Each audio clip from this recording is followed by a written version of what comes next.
ఈ వీడియోలో మనం కటక సూత్రం, ఆవర్ధనం మరియు సంజ్ఞా సాంప్రదాయాలను ఆధారంగా చేసుకొని కొన్ని సమస్యలను సాధిద్దాం. ముందుగా మనకిచ్చిన ఈ సమస్యను చూడండి. 10 సెంటీమీటర్ల నాభ్యంతరం గల కుంభాకార కటకం నుండి 25 సెంటీమీటర్ల దూరంలో 5 సెంటీమీటర్ల పొడవు గల ఒక వస్తువును ఉంచారు. అయితే కిరణ చిత్రం గీసి ఏర్పడే ప్రతిబింబం యొక్క స్థానం, పరిమాణం మరియు స్వభావాన్ని కనుక్కోండి. ప్రశ్నలో మనకు కిరణ చిత్రాన్ని గీయమన్నారు కాబట్టి మొదట మనం కిరణ చిత్రాన్ని గీద్దాం. అలాగే ప్రశ్నలో మనకు 10 సెంటీమీటర్ల నాభ్యంతరం ఉన్న కుంభాకార కటకమని అన్నారు కాబట్టి ఇక్కడ మనం 10 సెంటీమీటర్ల నాభ్యంతరం ఉన్నటువంటి కుంభాకార కటకాన్ని తీసుకున్నాము. అదేవిధంగా కటకానికి 25 సెంటీమీటర్ల దూరంలో 5 సెంటీమీటర్ల ఎత్తు ఉన్న ఒక వస్తువును ఉంచారని ఇచ్చారు కాబట్టి దీన్ని మనం 5 సెంటీమీటర్ల ఎత్తున్న వస్తువు అని అనుకుందాం. అలాగే దీన్ని కటకం నుండి 25 సెంటీమీటర్ల దూరంలో ఉంచామని అనుకుందాం.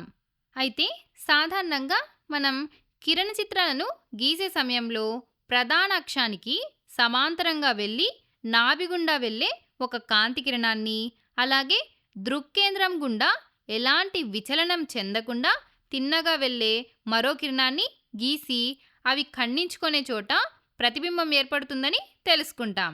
సో ఇప్పుడు మనం కిరణ చిత్రాన్ని గీసాం. అయితే తర్వాత మనం కనుక్కోవాల్సింది ప్రతిబింబం యొక్క స్థానం, పరిమాణం మరియు స్వభావం. అయితే వీటిని మనం కేవలం ఇలా కిరణ చిత్రాన్ని గీయడం ద్వారా కనుక్కోలేము. అందువల్ల దీనికోసం కటక సూత్రం మరియు ఆవర్ధన సూత్రాలను ఉపయోగిస్తాం. కటక సూత్రంలో F అంటే నాభ్యంతరం, V అంటే ప్రతిబింబ దూరం, అలాగే U అంటే వస్తు దూరం. ఆవర్ధనం అనగా ప్రతిబింబ ఎత్తు మరియు వస్తు ఎత్తుల నిష్పత్తి అని మనకు తెలుసు కదా. కటకాలలో ఈ ఆవర్ధనం అనేది ప్రతిబింబ దూరం మరియు వస్తు దూరాల నిష్పత్తికి కూడా సమానంగా ఉంటుంది. ఈ సూత్రాలు చూడ్డానికి దర్పణ సూత్రంలాగే అనిపించవచ్చు. దర్పణ సూత్రంలో ప్లస్ గుర్తు ఉంటే కటక సూత్రంలో మైనస్ గుర్తు వస్తుంది. అలాగే ఆవర్ధనంలో దర్పణాలకు మైనస్ ఉంటే కటకాలకు ప్లస్ వస్తుంది. కాబట్టి మనం లెక్కలు చేసేటప్పుడు ఈ గుర్తుల విషయంలో చాలా జాగ్రత్తగా ఉండాలి. అయితే ఇప్పుడు ఈ విలువలను ఈ సూత్రాలలో ప్రతిక్షేపించే కన్నా ముందు మనం ఖచ్చితంగా పాటించాల్సిన మరో ముఖ్యమైన విషయం సంజ్ఞా సాంప్రదాయం, సైన్ కన్వెన్షన్. ఎందుకంటే సరైన గుర్తులు వాడితేనే మనకు ఈ సూత్రాల ద్వారా కరెక్ట్ ఆన్సర్స్ వస్తాయి. సంజ్ఞా సాంప్రదాయం ప్రకారం మనం ఎప్పుడూ వస్తువును కటకానికి ఎడమవైపున మాత్రమే ఉంచుతాము. దీనివల్ల కటకానికి కుడివైపు కొలిచే దూరాలన్నీ ధనాత్మకం అంటే ప్లస్గా, ఎడమవైపు కొలిచే దూరాలన్నీ రుణాత్మకం అంటే మైనస్గా తీసుకుంటాం. అదేవిధంగా ఎత్తుల విషయానికి వస్తే ప్రధాన అక్షానికి పైకి కొలిచే ఎత్తులను ధనాత్మకంగాను, కిందకు కొలిచే ఎత్తులను రుణాత్మకంగాను తీసుకుంటాం. సరే, ఇప్పుడు మనకు సంజ్ఞా సాంప్రదాయం ప్రకారం వేటిని ధనాత్మకంగా, వేటిని రుణాత్మకంగా తీసుకోవాలో అర్థమైంది కదా. ఇప్పుడు మనం వీటిని దృష్టిలో పెట్టుకొని మన సమస్యలో ఇచ్చిన విలువలను రాసుకుందాం. వస్తు దూరం U = 25 సెంటీమీటర్లని ప్రశ్నలో ఇచ్చారు, కానీ ఇది కటకానికి ఎడమవైపున ఉంది కాబట్టి దీన్ని U = -25 సెంటీమీటర్లుగా తీసుకోవాలి. ఇంకా వస్తువు ఎత్తు H = 5 సెంటీమీటర్లని ఇచ్చారు.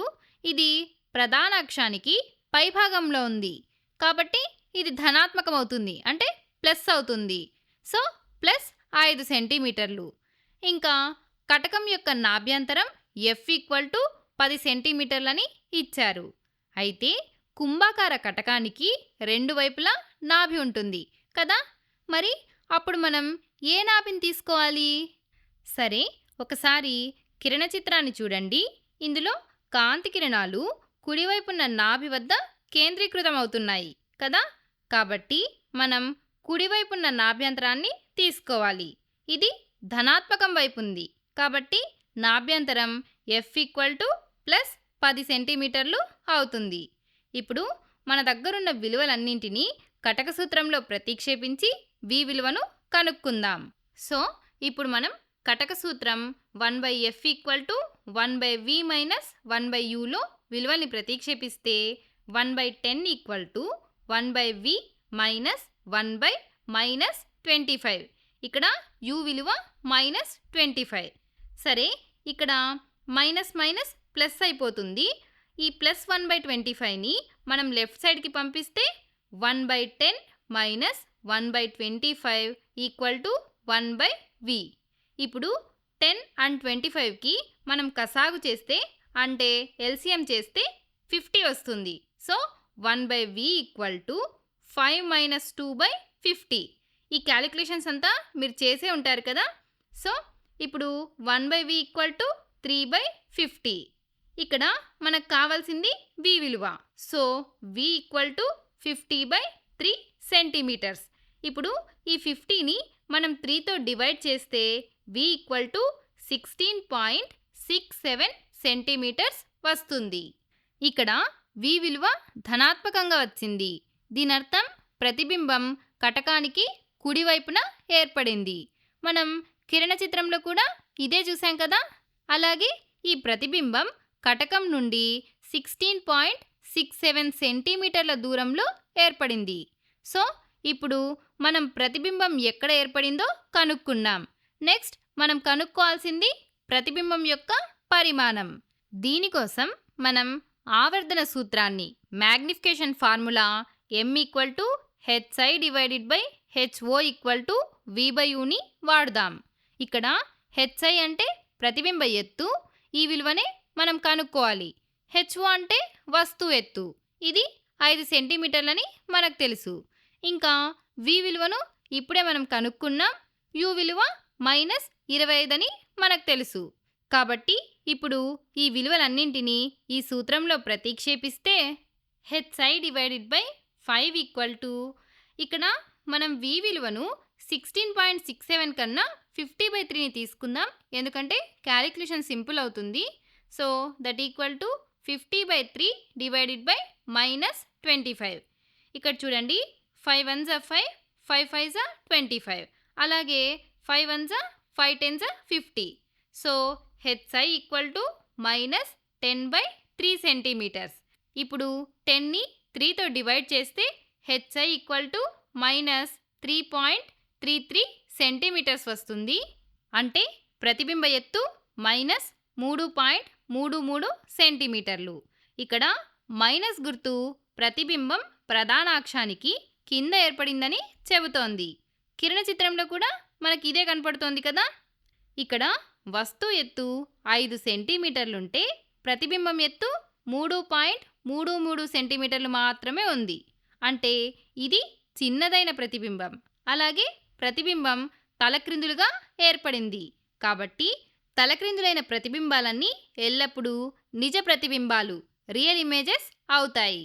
కనుక ఈ ప్రతిబింబ స్వభావం చిన్నదైన, తలక్రిందులైన నిజ ప్రతిబింబం. సరే, ఇప్పుడు మనం ఇంకో లెక్కను చూద్దాం. ఈ లెక్కను చూడండి, ఇందులో కూడా కిరణ చిత్రాన్ని గీయమన్నారు. కాబట్టి ముందు మనకిచ్చిన దత్తాంశాన్ని ఆధారంగా చేసుకొని కిరణ చిత్రాన్ని గీద్దాం. అప్పుడు ఆ కిరణ చిత్రం ఈ విధంగా ఉంటుంది. ఇది 15 సెంటీమీటర్ల నాభ్యంతరం ఉన్న పుటాకార కటకం. ఇది కటకం ముందున్న వస్తువు.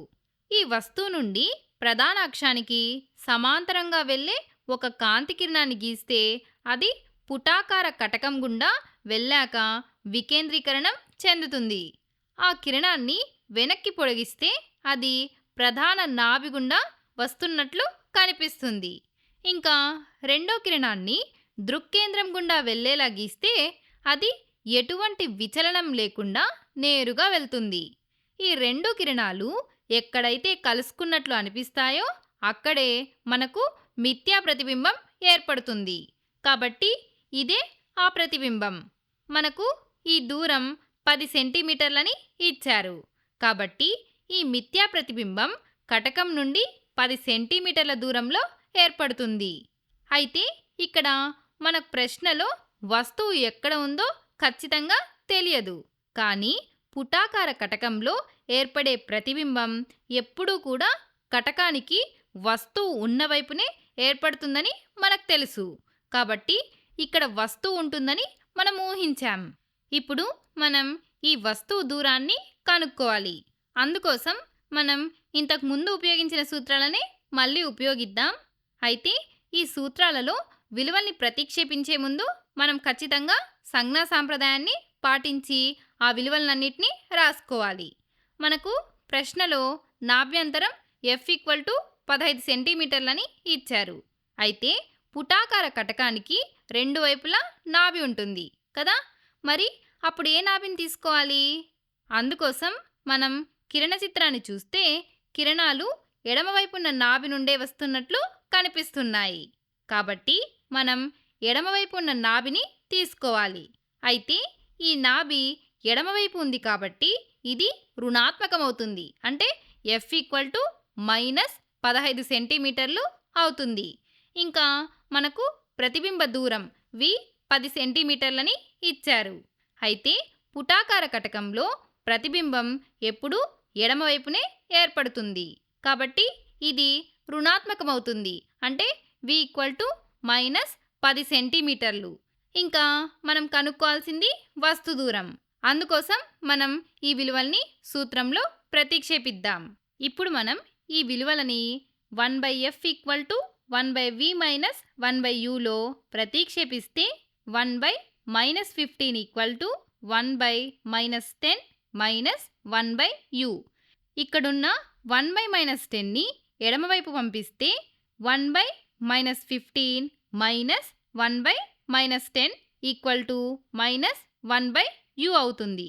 సరే, మొదట మనం ఈ మైనస్ గుర్తులను కామన్గా తీస్తే మైనస్ బ్రాకెట్ 1/15 1/10 -1/u. ఇక్కడ మైనస్ క్యాన్సిల్ అవుతుంది. 1/15 -1/10 1/u. ఇప్పుడు 15 అండ్ 10కి కసాగు చేస్తే అంటే ఎల్సిఎం చేస్తే 30 వస్తుంది. So 2 - 3/30 1/u. That implies 1/u -1/30. u -30 centimetres. అంటే పుటాకార కటకం ముందు ఉంచినటువంటి వస్తు దూరం u -30 సెంటీమీటర్స్. అయితే ఇక్కడున్న ఈ ఋణాత్మక గుర్తు వస్తువు కటకానికి ఎడమవైపున ఉందని చెబుతోంది. కటక సూత్రాలు అలాగే సంజ్ఞా సాంప్రదాయాలను ఉపయోగించి ఈ తరహా లెక్కలను చాలా సింపుల్గా మనం చేసేయచ్చు.